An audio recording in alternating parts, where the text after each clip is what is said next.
Assalamualaikum warahmatullahi wabarakatuh. Apa kabar semua para pecinta channel Karunia Kaya dan para pengamal ilmu RDAY. Semoga Allah mudahkan segala urusan dan hajat panjenengan semua pasti terkabul. Assalamualaikum warahmatullahi wabarakatuh. Aduh, punya hutang wajib enggak? Jalani saja. Jalanin. Syukurin, nikmati. Lo kemana aja nggak bakal lunas bos, gue lihat. Kenapa syukur lo nggak ada? Waktu lo terima duit gimana? Nggak ada syukur-syukurnya.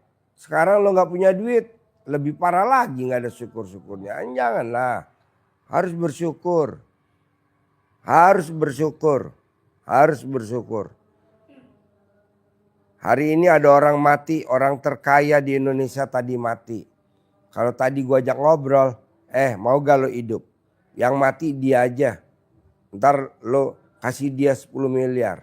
Dia mau, lo belum tentu mau. Iya betul? Ya orang terkaya di Indonesia kan mati barusan.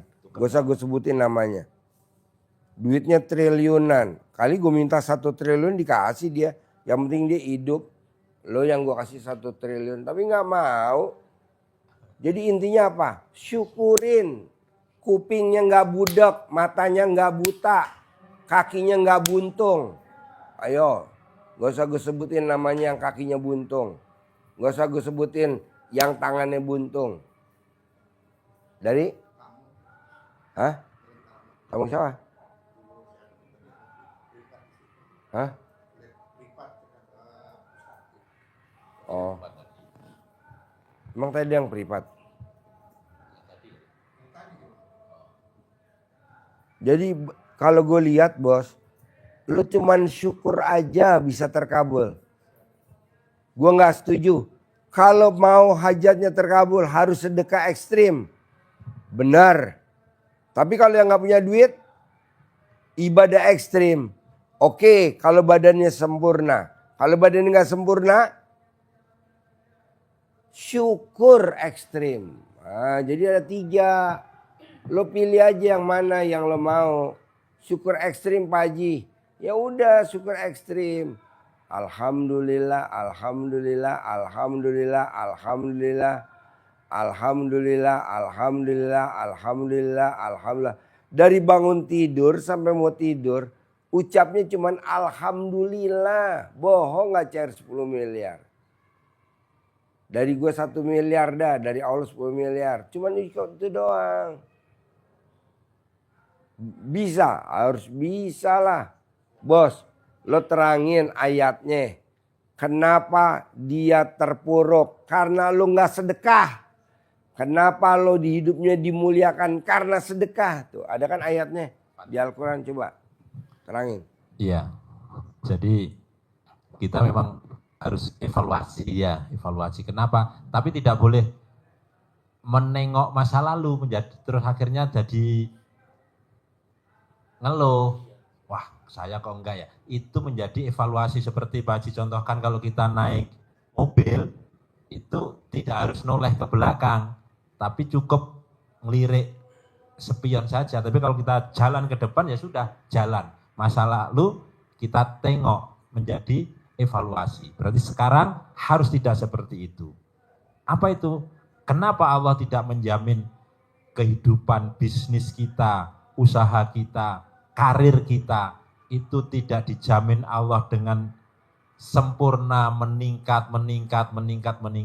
Justru Allah turunkan karena itu ada hal yang tidak kita jalani atau kurang kita laksanakan. Apa itu? Bapak Ibu-ibu ada di surat Fatir ayat 29. Di ujung ayatnya itu Allah kasih garansi kepada kita tentang kehidupan kita, tentang karir kita, tentang usaha kita. Apa itu? Kata Allah di ujung ayat itu adalah tijaratan lan tabur. Dijamin oleh Allah bahwa bisnisnya, bahwa hidupnya, karirnya, usahanya lan tabur, tidak akan pernah mengalami kebangkrutan, tidak akan pernah mengalami kemunduran. Artinya terus meningkat, meningkat, meningkat, meningkat. Siapa yang diberi jaminan oleh Allah itu? 3. Kalau kita tidak melakukan ini, maka Allah lepas, tidak memberikan jaminan. Siapa itu? Ada 3 hal yang sering Pak Haji sampaikan. Yang pertama adalah orang yang sudah Bapak sebutkan tadi selalu baca Quran. Selalu. Tapi tidak berharap ibadah kita. Tapi tidak boleh dengan kita ngeluh. Yang kedua, sholat. Sholat. Nah, yang ketiga adalah orang yang bersedekah. Orang yang bersedekah. Dalam keadaan apa sedekahnya? Di surat Ali Imran, ayat 134. Orang yang dicintai Allah itu orang yang bersedekah dalam keadaan lapang maupun sempit.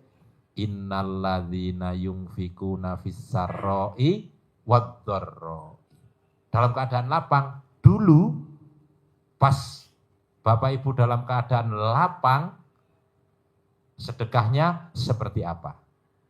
Nah, kalau ternyata sudah tetapi kurang gede, nah berarti memang belum, akan menurun-nurun diingatkan. Sekarang dalam keadaan sempit, tetap harus sedekah. Kenapa? Karena untuk bisa dimuliakan Allah atau dihinakan Allah bukan karena apa-apa, karena kata Allah, kalla balla tukrimunal yatim. Saat dimuliakan itu orang ngomongnya Rabbi akraman, Allah memuliakanku. Saat dihinakan Allah, Rabbi ahanan, Allah tidak memuliakanku, Allah menghinakanku. Bukan karena Allah tidak adil, tetapi dijawab oleh Allah ayat yang berikutnya itu, kalla balla tukrimunal yatim. Tidak demikian. Itu terjadi karena la tukrimuna, karena kamu tidak memuliakan al yatim, tidak memuliakan anak-anak yatim. Apalagi kondisi sedang darurat, maka sedekah kita harus tepat sasaran.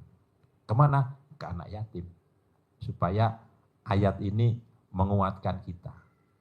Aminnya anak yatim mengaminkan, mendorong hajat dan doa kita.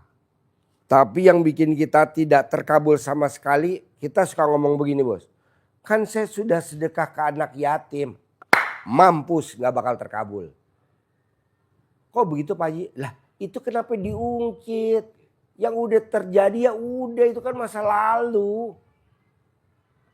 Pada saat kita kasih pemaparan, ini kan pemaparan nih. Ayatnya ada di Al-Quran. Langsung kita ngebatin. Kan gue udah sedekah ke anak yatim. Jawab sama malaikat. Mampus lo gak bakal terkabul. Kok gitu Pak Haji?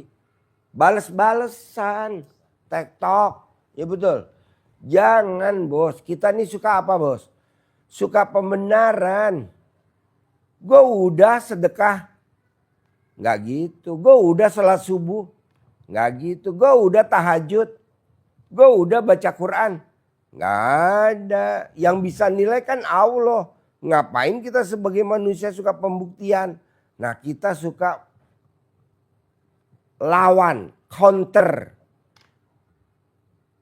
Saya udah tahajud. Kok belum terkabul? Pahala tahajud lo buat nutup aib lo. Sedekah lo buat nutup aib lo. Bukan untuk terkabul. Kalau yang terkabul belum ada. Kan lo gue tutup aib lo. Tapi karena lo sedekahnya kurang. Kata Allah buka aibnya. Kena OTT KPK. Ya betul. Sebenarnya Yang ketangkep KPK banyak bos, karena ketutup aja aibnya, ya betul. Iya. Yang nggak ketutup ya kena KPK. Kalau yang ketutup enggak, banyak nggak? Banyak bos, ribuan. Makanya kan orang, saya udah tahajud Pak Haji, itu buat nutup aib lo. Tolak bala. Tolak bala, kan sedekah artinya tolak bala.